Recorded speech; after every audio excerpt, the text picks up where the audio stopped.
Hello दोस्तों, सभी को मेरा नमस्कार। मैं हूं विकास कुमार शुक्ला। और दोस्तों, बहुत से बच्चों को समस्या थी कि इलेक्ट्रोफाइल सर नेप्थेलिन पर कहाँ अटैक करेगा। अगर हम बात करें, हमारे पास ये पायरोल में, पिरिडीन में और दिस इज़ इंडोल में इलेक्ट्रोफाइल कहाँ अटैक करेगा, इन पर लोगों की समस्या बनी हुई थी। स्पेशली दोस्तों नेप्थेलिन पे कि सर नेप्थेलिन पर नाइट्रेशन होगा तो कौन सा प्रोडक्ट आएगा, लो टेम्परेचर पर नाइट्रेशन होगा तो कौन सा प्रोडक्ट आएगा, हाई टेम्परेचर पर नाइट्रेशन होगा तो कौन सा प्रोडक्ट आएगा, लो टेम्परेचर पर सल्फोनेशन होगा, हाई टेम्परेचर पर सल्फोनेशन होगा।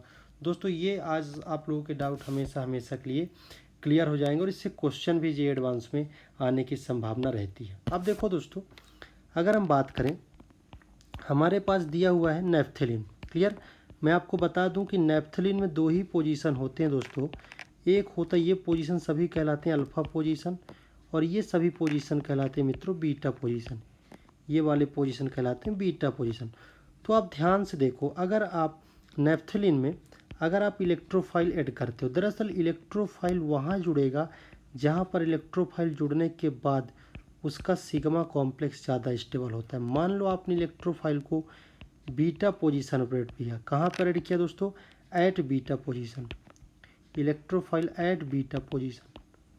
तो आप ध्यान से देखो, आपने इलेक्ट्रोफाइल को बीटा पोजीशन पर अटैक करवाया। और दोस्तों, दूसरा हम बनाते हैं कि आपने इलेक्ट्रोफाइल को अल्फ़ा पोजीशन पर अटैक कराया, और उसके बाद जो भी सिग्मा कॉम्प्लेक्स बना हमने उसकी स्टेबिलिटी चेक किया। ये देखो ध्यान से, एट अल्फ़ा पोजीशन। इलेक्ट्रोफाइल कहाँ पर मित्रों? At alpha position. अब ध्यान से देखो, अगर आप देखो तो ये रेजोनेंस किया, पीछे पॉजिटिव आया, ये रेजोनेंस किया, पीछे पॉजिटिव आया, ये रेजोनेंस किया, पीछे पॉजिटिव, यहाँ पर पॉजिटिव आया, सॉरी यहाँ पे नहीं आएगा। ये देखो ध्यान से, कहाँ पर पॉजिटिव आया? यहाँ पास पॉजिटिव आया।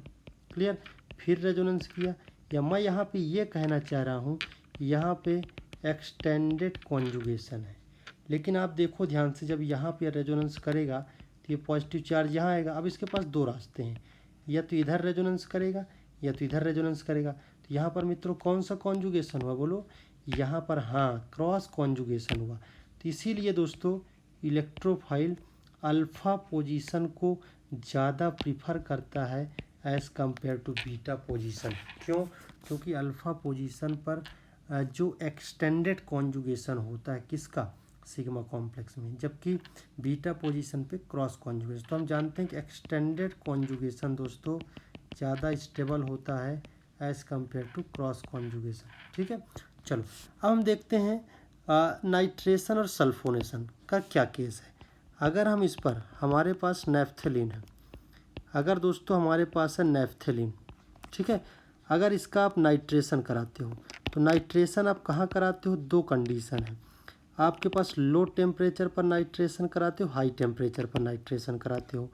तो लो टेम्परेचर पर आप नाइट्रेशन कराओ, चाहे आप हाई टेम्परेचर पर नाइट्रेशन कराओ, आपको जो मेजर प्रोडक्ट होगा दोस्तों, आपको मेजर प्रोडक्ट अल्फ़ा नाइट्रोनेप्थेलिन ही मिलेगा। क्यों मिलेगा मित्रों अल्फ़ा नाइट्रोनेप्थेलिन? आपको जानकर आश्चर्यचकित होगा। दोनों पर आप चाहे लो टेम्परेचर लें, और क्या करा रहे हैं आप? नाइट्रेशन। आपने लिया डाइल्यूट HNO3। आप हाई टेम्परेचर लें मित्रों, हाई टेम्परेचर लें, और आप क्या करा रहे हैं? Dilute HNO3। अब दोस्तों मैं आपको बता दूं, दरअसल ऐसा इसलिए हो रहा है। अब देखो, दोनों, ये कौन सा प्रोडक्ट है? ये मैं दोनों मेजर प्रोडक्ट की बात कर रहा हूँ। ये भी मेजर बनेगा, और इसमें लोचा नहीं है दोस्तों, अल्फ़ा पर लोचा नहीं। क्यों? क्योंकि दरअसल nitration is a irreversible process. ठीक है मित्रों, नाइट्रोशन इरिवर्सिबल प्रोसेस है, इसलिए ये दोस्तों अल्फ़ा पोजीशन को ही प्रीफर करता है, क्योंकि एक बार जो बन गई दोबारा वापस नहीं आती। इसलिए दोस्तों हम बात करें, नाइट्रेशन इरिवर्सिबल प्रोसेस है, इसलिए ये अल्फ़ा जो प्रोडक्ट होता है इसका ज़्यादा स्टेबल होता है, चाहे आप लो टेम्परेचर पर ऑपरेट कराएं, चाहे आप हाई टेम्परेचर पर ये ऑपरेट करें। ये लो टेम्परेचर का प्रोडक्ट है, ये हाई टेम्परेचर का प्रोडक्ट। अब दरअसल हम बात करते हैं सल्फोनेशन। तो सल्फोनेशन में देखो डायग्रामेटिकली ये वही चीज़ बताया है, यहाँ क्लेडन की बुक से मैंने लिया है। ये देखो ध्यान से, ये कराया हुआ अल्फ़ा पोजीशन का, यहाँ देखो इसका पोजीशन का बीटा पोजीशन का है। आप देख सकते हैं पूरी चीज़ें क्लास कॉन्जुगेशन, ठीक है। और एक्सटेंडेड कॉन्जुगेशन के बारे में देखो यहाँ लिखा हुआ है, ठीक है। अब देखो सल्फोनेशन की बात करते हैं। तो आपने देखा यहाँ पर देखो इसने लो टेम्परेचर पर ले रखा है। लो टेम्परेचर पर दोस्तों अल्फ़ा प्रोडक्ट मेजर बन रहा है, जबकि हाई टेम्परेचर पर बीटा प्रोडक्ट मेजर बन रहा है। दरअसल दोस्तों लो टेम्परेचर ऐसा क्यों हो रहा है, क्योंकि सल्फोनेशन जो होता है रिवर्सिबल प्रोसेस होता है। कैसा होता है दोस्तों, रिवर्सिबल प्रोसेस होता है। इसलिए दोस्तों जब रिवर्सिबल प्रोसेस होता है तो इसलिए टेम्परेचर पर का यहाँ विशेष ध्यान होता है। रिवर्सिबिलिटी हमारे पास यहाँ पर थर्मोडायनेमिक काइनेटिक कंट्रोल। तो आप देखो लो टेम्परेचर पर तो ठीक है अल्फ़ा प्रोडक्ट हमको मिला लो टेम्परेचर पर, क्योंकि लेकिन हाई टेम्परेचर पर दोस्तों प्रोडक्ट की स्टेबिलिटी पर डिपेंड करता है।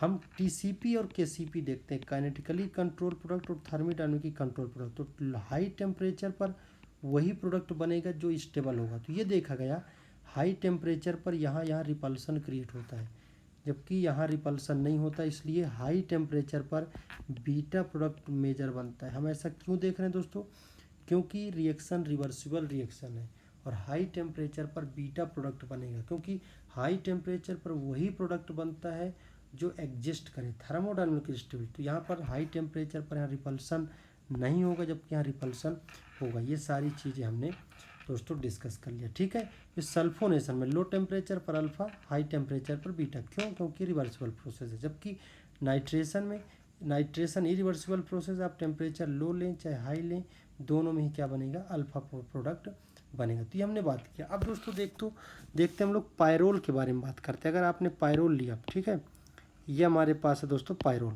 अगर आपने पायरोल लिया और आपने इस पर इलेक्ट्रोफिलिक अटैक कराया तो इलेक्ट्रोफिलिक का चॉइस क्या होगा। अब देखो बड़े ही आसान तरीके से मैं आपको बताता हूँ, चाहे आप नाइट्रेशन कराएं, चाहे आप सल्फोनेशन कराएं, चाहे कुछ भी कराएं। अब देखो ध्यान से, अगर हम बात करें, हमारे पास ये रिएक्टेंट है, ठीक है, और एक और ले लेते हैं हम इसको। अब ध्यान से देखो हमने क्या किया कि आपके पास देखो आप इसको क्या करेंगे, यहाँ से आपने इलेक्ट्रोफाइल कहाँ पर जोड़ा, इसका नंबरिंग करें। नंबरिंग अगर आप इसको करेंगे तो 1 2 3 4 5। दोस्तों आपने 2 पोजीशन पर इलेक्ट्रोफाइल बनाया तो आपके पास ये बना। अब देखो ध्यान से, ये रेजोनेंस करेगा। रेजोनेंस करने के बाद स्ट्रक्चर कौन सा बनाएगा दोस्तों, ये आपके पास स्ट्रक्चर होगा, ठीक है। तो मैं आपको बता दूं, आपके पास यहाँ पर इलेक्ट्रोफाइल जुड़ा हुआ है, आपने रेजोनेंस कराया तो आफ्टर रेजोनेंस मित्रों ये आपके पास कहाँ बन जाएगा, ये आपके पास प्लस चार्ज आएगा। और दोस्तों एक लोन पेयर अभी और देगा तो आपके पास यहाँ पास एक स्ट्रक्चर और बनेगा, और उस स्ट्रक्चर में दोस्तों आपके पास होगा क्या, मतलब कुल मिला के मैं कहना चाहता हूँ कि अगर 2 पोजीशन पर इलेक्ट्रोफाइल अटैक किया तो उसके 3 आरएस बने। इसके कितने आरएस बने मित्रों, 3 आरएस बने। जबकि अगर आप 3 पोजीशन पर अटैक कराओगे, ये तो आपका होगा इसका, लेकिन आप 3 पोजीशन पर अटैक कराओगे तो आपके पास 2 ही आरएस बनेंगे। कितने आरएस बनेंगे मित्रों, अगर आपने यहाँ अटैक कराया तो देखो ध्यान से, एक ये खुद है और एक इस पर रेजोनेंस होगा, तो आपके पास कितने आरएस बनेंगे दोस्तों, आपके पास 2 ही आरएस बनेंगे। इसलिए इलेक्ट्रोफाइल कहाँ प्रीफर करता है, 2 पोजीशन को ही प्रीफर करता है 3 पोजीशन को अलावा। अब देखो ध्यान से, ये चीज़ हमने, तो इलेक्ट्रोफाइल का चॉइस क्या होगा, इलेक्ट्रोफाइल का चॉइस होगा 2 पोजीशन। ये क्लियर होगा दोस्तों। अब देखो ध्यान से, हम बात करते हैं पिरिडीन। हमारे पास अगला क्वेश्चन है पिरिडीन का। हम पिरिडीन के बारे में बात करें। देखो यहाँ पे, हाँ मैंने यहाँ बना रखा है इलेक्ट्रोफाइल और न्यूक्लियोफाइल, बिल्कुल सही देख रहे हैं आप। इलेक्ट्रोफाइल और न्यूक्लियोफाइल का भी कॉन्सेप्ट यहाँ पे है। अब दरअसल इलेक्ट्रोफाइल और न्यूक्लियोफाइल का क्या कॉन्सेप्ट है, आप लोग इसको ध्यान से देखें। हमारे पास मित्रों अगर हम बात करें, आप रेजोनेंस कराएंगे, ठीक है, ये सारी चीज़ें आपको मिलेगी।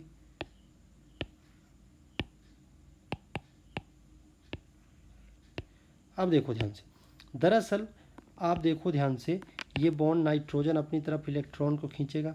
जब नाइट्रोजन अपनी तरफ इलेक्ट्रॉन को खींचेगा तो यहाँ पे मित्रों क्या होगा, मतलब रेजोनेंस कर रहा है, और ये जो है यहाँ पर नाइट्रोजन पर निगेटिव चार्ज आएगा और यहाँ पॉजिटिव चार्ज आएगा। फिर रेजोनेंस करेगा दोस्तों, और जब फिर रेजोनेंस करेगा तो आपके पास, आप ध्यान से देखें, आपके पास यहाँ पास क्या बन जाएगा मित्रों, यहाँ पास आपके पास जो बनने वाली चीज़ है ये बन जाएगा, और यहाँ पॉजिटिव चार्ज आएगा और ये नेगेटिव चार्ज आएगा। फिर रेजोनेंस करेगा दोस्तों, और ये आपको, आप इस रेजोनेंस का सिंबल बना सकते हैं आप यहाँ पे, ठीक है, ये साइन। अब देखो ध्यान से, तो आपके पास फिर से अटैक होगा इस पर, मतलब अटैक क्या, रेजोनेंस होगा फिर से, डीलोकलाइजेशन ऑफ पाई इलेक्ट्रॉन यहाँ पे हो रहा है, और रेजोनेंस होगा, आप देख सकते हैं पाई बॉन्ड यहाँ, अब ये यहाँ आ गया पॉजिटिव चार्ज और यहाँ पर हमारे पास मित्रों क्या है एन पर निगेटिव चार्ज। मैं आपको बता दूं कि पिरिडीन पर इलेक्ट्रोफाइल और न्यूक्लियोफाइल दोनों अटैक करते हैं। अगर इसका आप नंबरिंग करें, नंबरिंग में मित्रों क्या आता है, ये आता है 1 2 3 4 5 6। तो अगर आप ध्यान से देखें पॉजिटिव चार्ज कहाँ कहाँ है, आप देखो 2 4 6 पर दोस्तों क्या है, यहाँ है पॉजिटिव चार्ज। कौन सा चार्ज दोस्तों, पॉजिटिव चार्ज। तो मैं आपको बता दूं इन पोजीशन पर कौन अटैक करेगा, ठीक है, न्यूक्लियोफिलिक अटैक होगा। कौन अटैक करेगा दोस्तों, न्यूक्लियोफाइल अटैक करेगा। क्यों, क्योंकि न्यूक्लियोफाइल वहीं अटैक करे जहाँ इलेक्ट्रॉन डेंसिटी कम होगी। और हम बात करें जो 2 हो गया, हमारे पास कौन सा बचा 3 और 5। देखो ध्यान से 3 5 पर पॉजिटिव चार्ज नहीं है, पॉजिटिव चार्ज कहाँ आ रहा है 2 पर आ रहा है, फिर 4 पर आ रहा है, ये 2 पर है 4 पर है और ये 6 पर है। तो 3 और 5 मित्रों आपको जानकर आश्चर्यचकित होगा कि 3 और 5 पोजीशन पर यह अटैक करता है कौन, इलेक्ट्रोफाइल। क्यों, क्योंकि इन पोजीशन पर इलेक्ट्रॉन डेंसिटी ज़्यादा है। इस चीज़ का आप लोग ध्यान देंगे, ये पिरिडीन में दोनों अटैक होते हैं, इलेक्ट्रोफिलिक अटैक भी होता है, न्यूक्लियोफिलिक अटैक भी होता है। और आप देखो इलेक्ट्रॉन डेंसिटी जहाँ कम है, ठीक है, वहाँ न्यूक्लियोफाइल अटैक करेगा और जहाँ इलेक्ट्रॉन डेंसिटी ज़्यादा है वहाँ इलेक्ट्रोफाइल अटैक करेगा। तो ये जो मैंने बताया बहुत ही इंपॉर्टेंट चीज़ आपको बताया। अब मित्रों बात कर रहा हूँ, देखो हमारे पास अगला क्वेश्चन बचा है। अगला क्वेश्चन हमारे पास इंडोल। कौन सा दोस्तों, बिल्कुल सही, आपने सही सुना, इंडोल। ठीक है, अब इस क्वेश्चन की गहराई को आप लोग समझें। ये मैं बहुत ही स्टैंडर्ड के क्वेश्चन लिया हूँ दोस्तों, ठीक है। अब देखो ध्यान से, सभी लोग अधिकतर इसमें फंसे रहते हैं, इसीलिए मैंने इसका सॉल्यूशन बनाया, ठीक है। कुछ बच्चों की डिमांड आई कि सर हमको ये सॉल्यूशन आप बना के दीजिए। अब देखो ध्यान से, हमारे पास दोस्तों मैंने आपको अभी भी बताया कि आपके पास ये एन था, है ना, पायरोल था, और आपने इलेक्ट्रोफाइल लगाया और आपने अभी भी देखा कि इलेक्ट्रोफाइल 2 पोजीशन पर जुड़ेगा, ठीक है, क्योंकि यहाँ पर इसके 3 आरएस बनते थे, इसके सिग्मा कॉम्प्लेक्स के, ठीक है, इसके सिग्मा कॉम्प्लेक्स। लेकिन मैं आपको बता दूं मित्रों, जब आप इस पर इलेक्ट्रोफाइल जोड़ोगे तो इलेक्ट्रोफाइल यहाँ पर देखो, यहाँ पर 1 2 पर जुड़ा और यहाँ पर 3 पोजीशन पर जुड़ेगा। आप कहोगे सर ये तो सेम कंपाउंड है, ऐसा क्यों हो रहा है। तो दरअसल मित्रों इसमें होता क्या है कि इसमें जो बेंजीन के आप पाई इलेक्ट्रॉन को आप ओपन कर लीजिए, बेंजीन के पाई इलेक्ट्रॉन इसमें पार्टिसिपेट ही नहीं करते हैं, वो अपनी एरोमेटिसिटी को डिस्टर्ब नहीं करते हैं। बिल्कुल मैं क्लेडन का लैंग्वेज बता रहा हूँ आपको। तो दरअसल अभी तक आपने देखा कि बेंजीन, ये जो पाई इलेक्ट्रॉन है ये बेंजीन का भी पाई इलेक्ट्रॉन है, तो ये अपनी रेजोनेंस एनर्जी को क्यों डिस्टर्ब करेगा, ये अपनी रेजोनेंस एनर्जी को डिस्टर्ब नहीं करता है।